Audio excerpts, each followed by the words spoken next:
Multiple Heart Humanist, Episode 3, Multiple Heart Girlfriend. Final. Isinulat ni Henry Jan Estan. Ilang beses pa na umulit iyon dahil nitong mga nakaraang araw ay lagi na kami magkasama ni Shanna na sobrang hinhin at lovable na babae, naging mas malapit kasi kami sa isa't isa at palagi kami magkasama na lumalabas para maglibot pero suddenly bigla siyang magbablock out at magbabago na naman iyong behavior niya sa pagiging sassy at seductive na babae. Kung si Shanna na parati kong nakakasama ay Kian lang ang tawag sa akin. Si Sharon naman na sassy ay boyfriend. Possible ba na pabago-bago ang behavior ng mga babae? I heard na ganoon daw talaga sila lalo na kapag tinupak pero ang magbago completely. I don't think so. Pero sobrang ganda lang na makita ko siyang nakangiti sa akin at nakikita ko rin siyang masaya at iyong mata niyang nagniningning. Later on she confessed to me. Kian, gusto kasi kita. Since I met you parati kang nandyan sa tabi ko pero kung ayaw mo huwag ka nalang magsasalita. I feel strange again. Pero napangiti na naman niya ako sa sobrang cute niya ay mabilis akong lumapit sa kanya at niyakap siya ng mahigpit. Unexpected kang dumating sa life ko, kaya oo ang sagot ko. Sino ba naman ako para hindi magkagusto sa makulat at cute na katulad mo? Ngumiti na naman siya nang halikan ko siya mula sa noo. Pero hindi ba nga boyfriend mo na ako? You silly girl. Niyakap ko pa siya nang bigla siyang mahimatay. At dito ko nalaman na hindi lang iisa ang personality ni Shanna dahil mula sa pagkakahimatay niya ay bumangon siya as Shara. Kaya pala nalilito at naguguluhan ako sa mga kilos niya, iyon pala ay may multiple personality pala si Shanna Kang. Noong una akala ko trip-trip niya lang ang mga ganito, iyon pala ay talagang nagpapalit siya ng personalidad. Nakita ko sa mga background history niya na laking ampunan lang siya at minamaltrato ng umampon kaya siya bumalik sa ampunan at dito siya lumaki para na rin manilbihan. Hindi kaya may kinalaman ang past ni Shanna. Kinausap ako ng doktor tungkol kay Shanna, mukhang alam na rin nito ang kaso niya kaya sinabi nito kung ano ang mga nagpapatrigger kay Shanna para lumabas ang isa niyang katauhan. Nervous, panic, fear, loneliness, and anxiety. Alagaan ko daw sana si Shanna ngunit mas kailangan kong pagtuunan ng pansin si Sharon na sobrang aggressive, hindi siya nakikinig kay Shanna dahil ang gusto nito ay siya ang maging master o may-ari ng katawan ni Shanna. Psychological problem ito. Nagulat ako sa mga nalaman ko, naisipan kong umatras, at iwanan na lang siya dahil natakot ako sa mga narinig ko pero sa tuwing nakikita ko ang maamong mukha ni Shanna ay bumabalik sa akin na siya ang minahal ko at Jane Austen ko, kaya bakit ako matatakot o mangangamba sa sakit na meron siya? Kung siya nga kinakaya niya. Ano na lang ako na boyfriend na dapat ay nasa tabi lang niya upang maintindihan at malaman ni Shanna na parati lang akong nasa tabi niya, ano man ang mangyari hindi ko siya iiwan. Hinalikan ko pa siya sa noo nang makatanggap ako ng text mula kay Carlo na pinapabalik na ako sa company. Upang maibigay ko ang statement ko mula sa media dahil may malakas ng evidence laban sa company na patuloy na sumisira sa akin. Mababawi ko ang karangalan ko na sinira ng mga halang na kaluluwang iyan. Nagwo-worry na rin ang mga kagrupo ko sa #like kaya tinawagan nila ako isa-isa para sabihin na sasama sila sa laban ko. Natuwa naman ako kung gaano sila ka-supportive sa akin at gusto na daw nila akong makasama mag-compose ng kanta at practice ng sayaw. Sinabi ko sa kanila na huwag silang mag-aalala. Dumating naman yung araw ng press conference ko para sa mga media at saka ko na nga siniwalat ang lahat ng nalalaman ko kontra sa company na iyon at itinanggi ko. Kung ano man ang mga binabatikos nila sa akin, defending that I'm innocent kung ano man ang panira nila. At tuluyan nang nalinis ang aking pangalan ngunit kasabay nito ay kailangan ko nang bumalik sa dati kong buhay bilang rookie artist and visual of my group #like. Kapalit nito ay aalis na ako sa SCU at hindi ko na makikita si Shanna.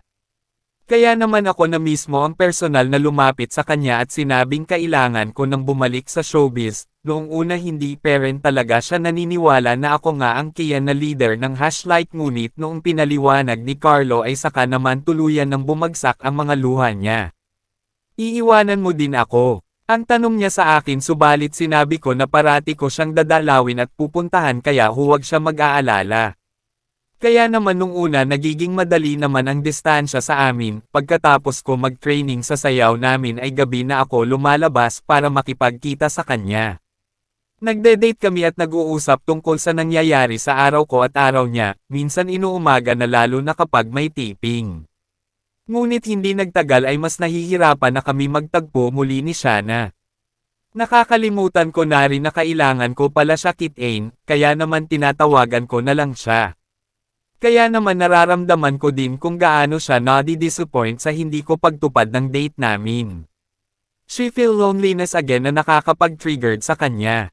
Kaya naman hindi talaga mapipigilan si Shara, siya na mismo ang pumunta sa company namin para lang makita ako at makausap. Bakit nandito ka?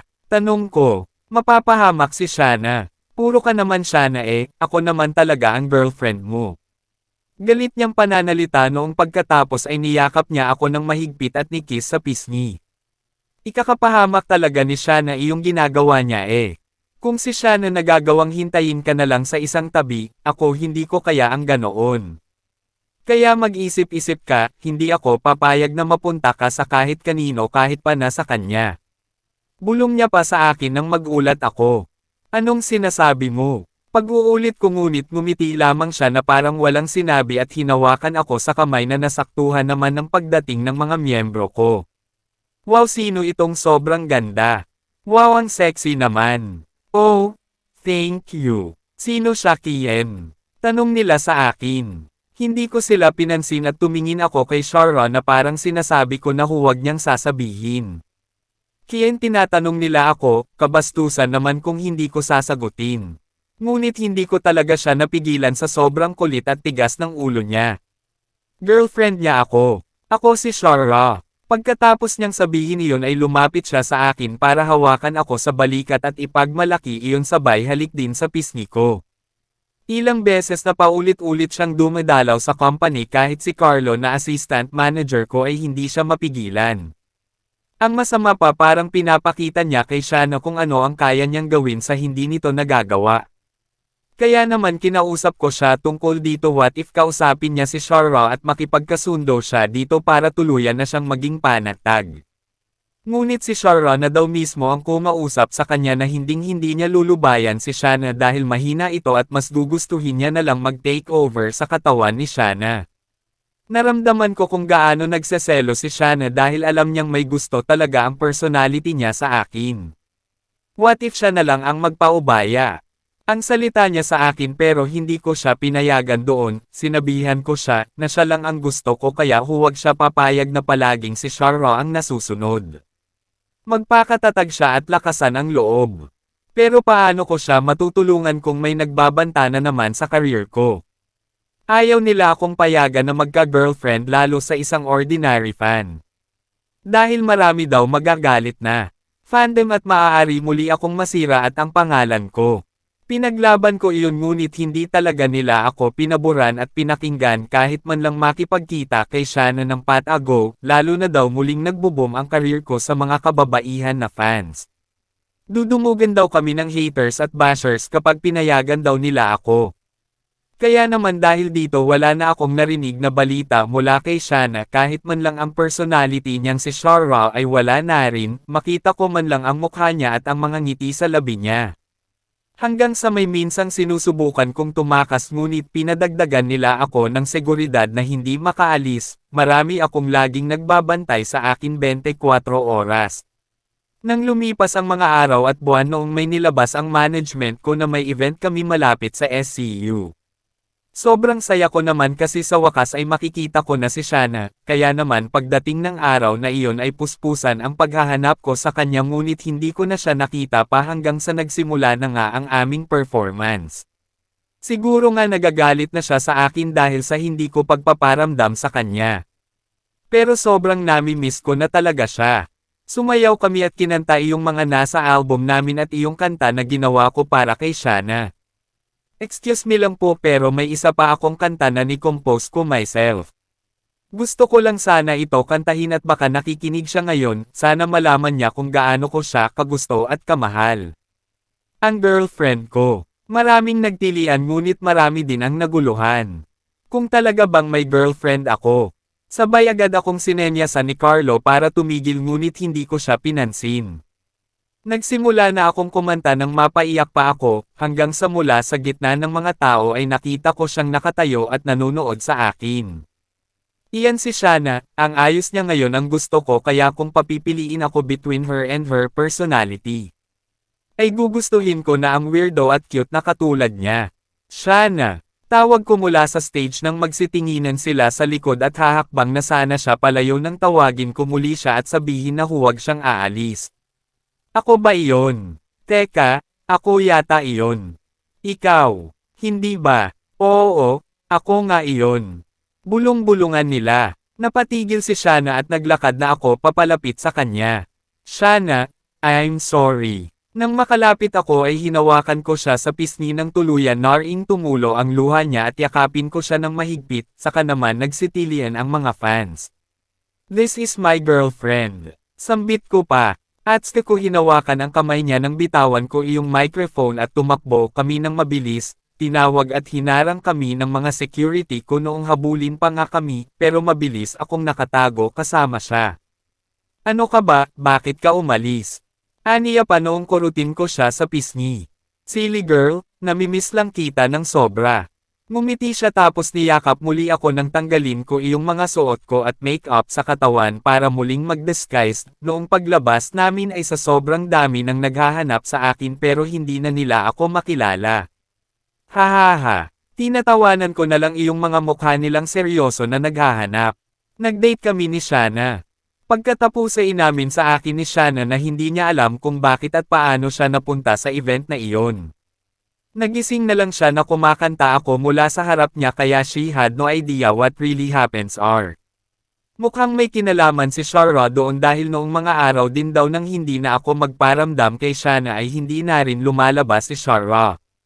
Siguro nga una pa lang ay kagagawan na ni Shara ang lahat at wala talaga siyang balak na masama para maka-harmful kay Shanna.